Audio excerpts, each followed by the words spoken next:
Bonjour à tous, aujourd'hui chapitre C8, forcer l'évolution d'un système. En fait, nous allons parler des électrolyses. Alors vous avez tout d'abord regardé cette vidéo de chez Stella, donc je vous remets ici le lien.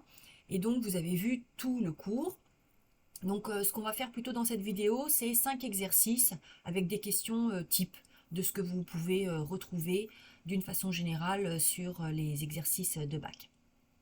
On commence avec l'exercice numéro 3, page 182. Vous mettez sur pause et puis on corrige juste après. Alors on vous dit que pour chacun des deux systèmes 1 et 2, on vous demande d'indiquer s'il est nécessaire de réaliser une électrolyse pour obtenir une quantité notable de produit. Donc le système 1 ici, on le rappelle, c'est un mélange donc d'ion argent avec du métal cuivre. L'équation de la transformation donc entre les deux s'écrit donc comme ceci. J'ai réécrit ici tout simplement cette équation et je rappelle la valeur de la constante d'équilibre ici qui vaut 2,2 10 puissance 15. Donc je vous rappelle que pour savoir si la réaction se fait dans ce sens, dans le sens direct ou dans le sens inverse, on a besoin d'exprimer QRI et de le comparer à K. Donc tout d'abord, on va écrire le quotient de réaction à l'état initial. Alors là encore, pour les quotients de réaction, je vous rappelle que toutes les espèces solides n'interviennent pas dans l'écriture du quotient, tout comme d'ailleurs les solvants. Bon, ici, il n'y a pas de l'eau qui est le solvant, n'intervient pas. Par contre, ici, on a l'argent solide et le cuivre solide, donc qui ne vont pas intervenir. Donc QRI va s'écrire comme ceci. Donc pour rappel, c'est la concentration Cu2+ divisé par la concentration standard C0, le tout divisé par le rapport de la concentration en Ag+ sur C0 au carré, le tout au carré. Et après simplification, voici ce que l'on obtient. Alors, pour faire simple aussi, rappelez-vous, pour savoir les C0 directement pour pouvoir l'écrire sous cette forme-là, eh bien, rappelez-vous, le quotient de réaction n'a pas d'unité, tout comme le K d'ailleurs. Donc, comme c'est une multiplication numérateur comme dénominateur de concentration, eh bien, il faut qu'on ait les mêmes multiples, si vous voulez, en haut et en bas. C'est-à-dire qu'ici, en bas, là, j'ai une concentration au carré, donc au numérateur, il me faut aussi une concentration au carré. Puisque là, j'ai Cu2+ puissance 1, bah, ça veut dire que je vais le multiplier à C0 pour avoir l'équivalent d'une concentration au carré. Alors, donc je connais cette concentration initiale en Ag+, et la concentration initiale de Cu2+, qui est un produit, est nulle à l'instant initial. Et donc, on va pouvoir comparer QRI et K. QRI est donc 0 qui est très inférieur à K1. Donc, la transformation va évoluer dans le sens direct de l'équation, c'est-à-dire dans le sens de la production de cet argent solide et de ces ions cuivre 2, donc dans la production des produits que nous souhaitons réaliser. Et comme K1 est très très grand, on est en 10 puissance 15, donc très supérieur à 10 puissance 3, et bien cette réaction est totale. Donc, je vais fabriquer une quantité notable de produits. Il est donc inutile de forcer le système avec une électrolyse. Cette réaction se fera spontanément. Maintenant, on va traiter le système numéro 2. Alors, on rappelle ici, le système numéro 2 est un mélange des ions bromure avec des ions zinc. On rappelle l'équation de la transformation ainsi que la constante d'équilibre. Et comme tout à l'heure, là encore, pour savoir si la réaction va se faire dans le sens direct ou indirect déjà, puisqu'on cherche à ce qu'elle se fasse dans le sens direct, eh bien on va vérifier la valeur de QRI et la comparer à K2. Donc comme tout à l'heure, le quotient de réaction à l'instant initial s'écrit sous cette forme-là. Donc attention, le zinc ici solide n'apparaît pas. Et donc ici, puisque j'ai Br- au carré fois, enfin concentration en Br- au carré fois la concentration en Zn de plus, c'est l'équivalent d'une concentration puissance 3. Donc ici, puisque j'ai Br2 avec une puissance simple, eh bien je le multiplie par C0 au carré pour avoir là encore l'équivalent d'une concentration à la puissance 3 afin de ne pas avoir d'unité pour QRE. Là, à nouveau, comme tout à l'heure, à l'instant initial, je n'ai pas encore produit de Br2 et de Zn. Donc la concentration en Br2 est nulle et donc on a un QRI qui est nul. QRI est bien inférieur à K2, donc on a bien la transformation qui va évoluer dans le sens direct. Cependant, la valeur de K2 étant extrêmement faible, on est en 10 puissance moins 62, donc très inférieur à 10 puissance 3, cette réaction est limitée, même extrêmement limitée. L'avancement est faible, voire quasiment nul, on peut même le dire. Et donc là, par contre, on va devoir forcer le système pour pouvoir produire ces produits. Et donc, il sera nécessaire d'effectuer une électrolyse pour le système numéro 2. Passons à l'exercice numéro 5, page 182. Je vous laisse le faire, vous mettez sur pause et on corrige après. Donc ici, on réalise l'électrolyse d'une solution d'acide sulfurique. On a donc une cuve dans laquelle on a de l'eau avec donc de l'acide sulfurique, donc comportant les ions H+, et SO4-. Et initialement, donc avec ces deux électrodes qui sont reliées ici à ce générateur, alors pour rappel, attention, la grande barre représente la borne plus du générateur et la petite barre la borne moins. Et initialement, ces tubes-là sont renversés et entièrement remplis d'eau, bien sûr. Enfin, remplis d'eau, remplis de cette solution, voilà, c'est-à-dire d'eau avec l'acide sulfurique. On vous demande de déterminer le sens de déplacement des électrons. Eh bien, ici, c'est le générateur qui va imposer le sens du courant et donc imposer le sens des électrons. Les électrons, vous savez, qui partent de la borne moins du générateur et donc ils arrivent comme ceci sur cette électrode-là. Puisque les électrons arrivent à l'électrode, ça veut dire qu'ici, la transformation d'oxydoréduction qui va avoir lieu est une réduction. Pourquoi? Parce que si les électrons arrivent, ça veut dire qu'ils sont dans les réactifs. Et donc, les électrons arrivent sur cette électrode. Je vais donc pouvoir refaire le schéma avec le sens du courant et donc des électrons, puisque le sens des électrons arrive comme ceci, et donc le courant va dans le sens inverse. Les électrons donc arrivent sur l'électrode qui sera reliée à la borne négative. Or, comme une équation d'oxydoréduction s'écrit sous cette forme-là, et que les électrons arrivent, ça veut dire qu'ils sont dans les réactifs, donc je l'écris dans ce sens-là. Donc ça veut dire que sur cette électrode-là, où les électrons arrivent, donc les électrons sont du côté des réactifs, et donc on fabrique un réducteur. Si on produit un réducteur, ça veut dire qu'il se produit une réduction, et donc cette électrode joue le rôle de cathode. L'électrode de droite, ici. Et donc, on peut écrire qu'ici, on a la cathode. Ça veut dire que les électrons partent de ce côté-là, et donc ça veut dire que les électrons partent, ici, de cette électrode pour faire ce chemin ici. Et donc, ici, au niveau de cette électrode, on a les électrons qui sont émis, puisqu'ils partent. Donc, ils sont dans les produits. Du coup, on a une oxydation qui se réalise. Ici, les électrons sont produits. Et donc, on fabrique un oxydant. On a bien donc une oxydation qui s'y passe. Et donc, cette électrode constitue l'anode. Maintenant, on me demande d'écrire l'équation de la réaction. Donc, ici, je connais l'anode et la cathode. Donc, à l'anode, une oxydation, à la cathode, une réduction. Quels sont les éléments chimiques qui peuvent être dans les réactifs? Eh bien, j'ai du H+, ici, et j'ai de l'eau.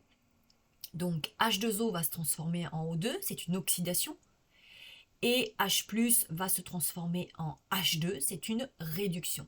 Donc, voici au niveau de l'oxydation anodique et de la réduction cathodique les équations qui s'y produisent.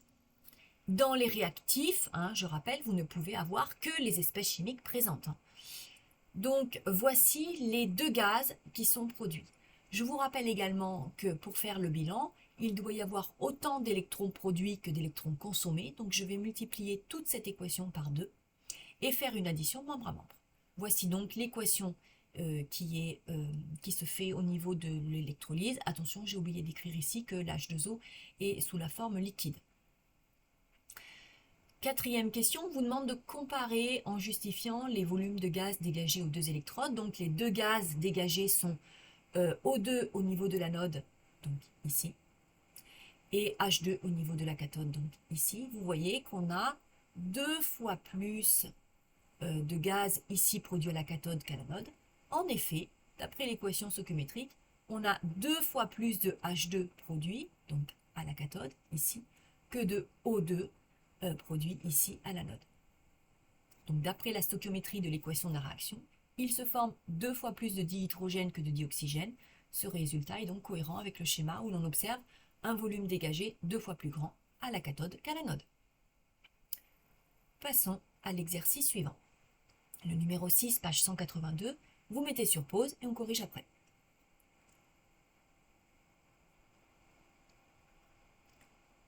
Alors on vous demande de compléter le dispositif relatif à l'électrolyse d'une solution de bromure de cuivre. Donc ici on a un tube en U dans lequel plongent 2 électrodes et une solution contenant des ions Cu2+ et Br-. À cette électrode, on vous indique que l'on souhaite avoir cette transformation et à cette électrode, on vous indique la transformation donc désirée. Donc vous voyez que l'électrode de gauche est le siège ici d'une réduction, puisque je vous rappelle qu'une équation d'oxydoréduction s'écrit sous cette forme-là. Et donc les électrons sont toujours du côté de l'oxydant. Donc ici, puisque les électrons sont à gauche, ils sont dans les réactifs, donc on produit une réduction.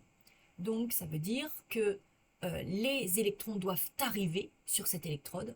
Or, pour arriver, ça veut dire que les électrons, que cette électrode doit être reliée à la borne négative du générateur, puisque les électrons arrivent de la borne négative du générateur. Inversement, l'électrode de droite donc, est le siège d'une oxydation, et les électrons donc, doivent partir de cette électrode pour être reliés à la borne plus du générateur. Donc maintenant qu'on connaît le sens de circulation des électrons, on en déduit le sens de circulation du courant, qui est le sens qu'on appelle le sens conventionnel du courant, qui est le sens inverse des électrons. Et donc on peut représenter le schéma comme ceci. Donc avec ici le courant qui arrive avec les électrons donc qui repartent. Vous voyez qu'ici les électrons sont produits, donc ils repartent, alors qu'ici les électrons arrivent. Donc ils sont dans les réactifs. Passons à l'exercice numéro 7, page 183. Vous mettez sur pause, vous le faites et on corrige après. Donc nous cherchons ici à faire un étamage de casseroles en cuivre, c'est-à-dire de recouvrir d'étain ces casseroles. Pour cela, on réalise une électrolyse d'une solution acidifiée en chlorure d'étain. Cette électrolyse est réalisée pendant 30 minutes à un courant constant, une intensité constante de 0,80 A. Et on vous demande, on vous dit qu'un dépôt d'étain se forme sur une électrode et on vous demande d'écrire la réaction électrochimique correspondant à ce dépôt d'étain et de nommer une électrode. Donc ici, l'équation électrochimique va faire apparaître ce couple-là. Or, je veux fabriquer de l'étain, donc c'est bien Sn2+, que j'ai comme réactif, qui va se transformer en étain selon cette équation. Vous voyez qu'il s'agit d'une réduction. Je vous rappelle que les électrons sont toujours du côté de l'oxydant, donc ici on a le réducteur associé. On fabrique le réducteur, donc c'est une réduction. Ça veut dire que l'électrode est une cathode. Dans la deuxième question, on vous dit que sur l'autre électrode se dégage un gaz qui ravive une allumette incandescente.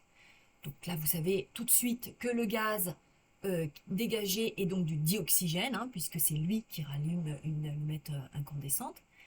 Et on vous demande d'écrire l'équation de la réaction électrochimique qui a lieu à cette électrode. Donc O2 ici, c'est l'oxydant de ce couple.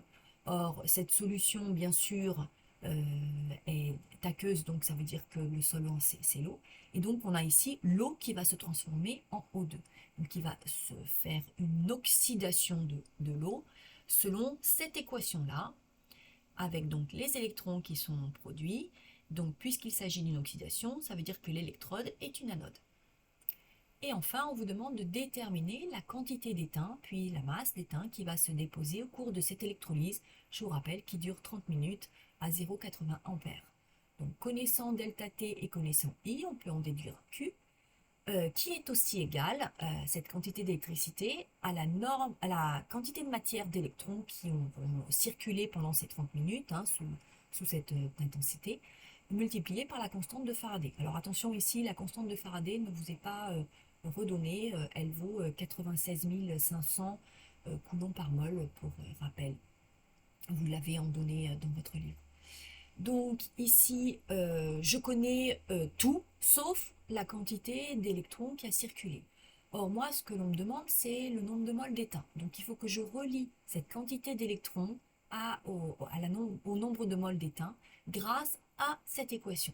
Et donc, d'après cette équation, eh bien, on peut en déduire que le nombre de moles d'électrons divisé par 2 est égal au nombre de moles d'étain produite divisé par 1, donc je peux l'écrire sous cette forme-là. Ainsi, dans cette équation où seul le n de E était mon inconnu, je peux réintroduire donc cette espèce-là, et donc on l'écrit comme ceci. Ma seule inconnue, donc, c'est le nombre de moles d'étain que je déduis et que je calcule, et on trouve 7,5 10 puissance moins 3 moles. En effet, attention, delta T ici, n'oubliez pas de le convertir en secondes, en multipliant les 30 minutes par 60. Ici, l'intensité est en ampères, donc pas de conversion. Et ici, la constante est dans les unités du système international, donc ici, pas de conversion non plus. On en déduit maintenant la masse d'étain, puisque je connais le nombre de moles, grâce à l'expression donc nombre de moles fois masse molaire, d'étain bien sûr, et on trouve 0,89 grammes. On termine avec ce dernier exercice, le numéro 8, page 183. Vous mettez sur pause, vous le réalisez et on corrige juste après. Bien, alors ici, on cherche à produire du dihydrogène grâce à l'électrolyse de l'eau en milieu acide. Pour cela, on utilise un électrolyseur qui est parcouru par un courant d'intensité constante à 10 kA et on a produit donc du dihydrogène 3686 litres. On vous dit que le rendement de cette électrolyse vaut 0,80. On vous explique ici à quoi correspond ce rendement. Et on vous rappelle l'équation de la réaction qui se produit lors de cette électrolyse. Alors, on vous demande dans un premier temps de déterminer la borne du générateur à laquelle est relié l'électrode où se dégage le dihydrogène H2.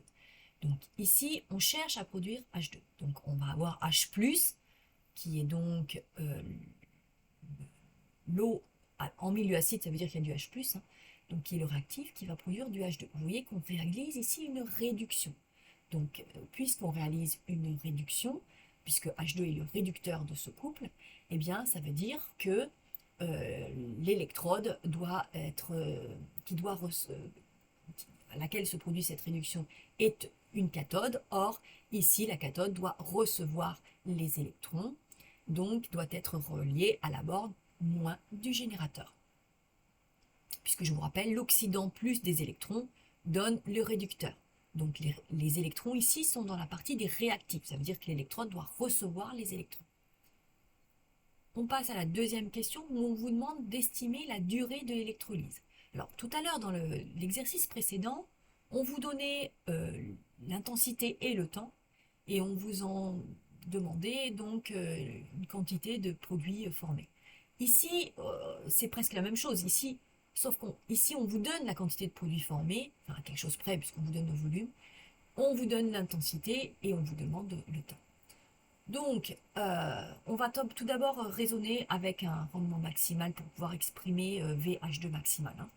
Donc, supposons qu'on a un rendement de 100%, alors la charge totale qui va circuler va s'exprimer donc par cette relation que vous connaissez bien. Et le but ici, c'est d'exprimer donc la quantité d'électrons à la quantité de H2, puisque moi j'ai une donnée sur le volume de H2. Donc d'après l'équation électrochimique où on a la production de H2, elle s'écrit comme ceci. C'est la réduction dont on parlait tout à l'heure. Et là, on peut écrire directement donc la relation entre la quantité de matière d'électrons qui a circulé et la quantité de H2 ici. Donc ici, on peut écrire ceci. Attention, on est dans un cas où le rendement est maximal, donc ici, la quantité maximale de H2 produit sera cette expression-là. Donc je vais pouvoir la réintégrer là-dedans. Or, ici, moi, ce que je connais, c'est un volume. Hein. Donc, pour pouvoir passer de la quantité de matière au volume, il faut que je fasse intervenir le volume molaire. Donc, je vous rappelle que le volume d'un gaz, c'est la quantité de matière de ce gaz fois le volume molaire. Donc, je vais pouvoir exprimer ici la quantité de matière de ce gaz par rapport au volume molaire et le réintroduire donc, dans cette équation. Donc, ici, moi, ce que je connais, c'est V2H2 produit. Or, V2H2 produit, je l'ai grâce au rendement et V2H2 maximal. Et le rendement, on me le donne. Hein. Donc, je vais pouvoir exprimer V2H2 maximal et le réintroduire là-dedans. Et donc, maintenant, eh bien, je connais tout, à part delta T. Donc je connais le rendement, je connais le volume de H2 produit, la constante de Faraday, on ne me la donne pas ici, mais c'est une constante que vous pouvez retrouver facilement dans votre livre, 96 500 coulombs par mol. Ici, I est connu, Vm est connu, donc je vais pouvoir exprimer delta T. Donc voici l'expression donc de delta T qui va pouvoir me permettre de le calculer. Donc on passe à l'application numérique. Je m'aperçois, alors attention, j'ai écrit ici toutes les valeurs avec les unités, bien sûr ça ne se fait pas, c'est juste pour vous montrer que les litres avec les litres ici vont se simplifier, les mols moins 1 avec les mols moins 1, il me reste des coulomb par ampère. Des coulomb par ampère, c'est l'équivalent de Q sur I, et bien ça c'est un temps en secondes. Donc ici avec deux chiffres significatifs, j'obtiens 3,6 puissance 3 secondes, c'est-à-dire 3600 secondes ou encore 1 heure. Voilà. Ça, c'est la durée de l'électrolyse pour produire 3686 litres sous une intensité de 10 kA. Voilà, c'est terminé pour aujourd'hui. J'espère que vous avez bien compris. N'hésitez pas à noter vos questions. Nous avons vu ici les principales questions qui tomberont sur ce type d'exercice. Allez, bon courage, à bientôt!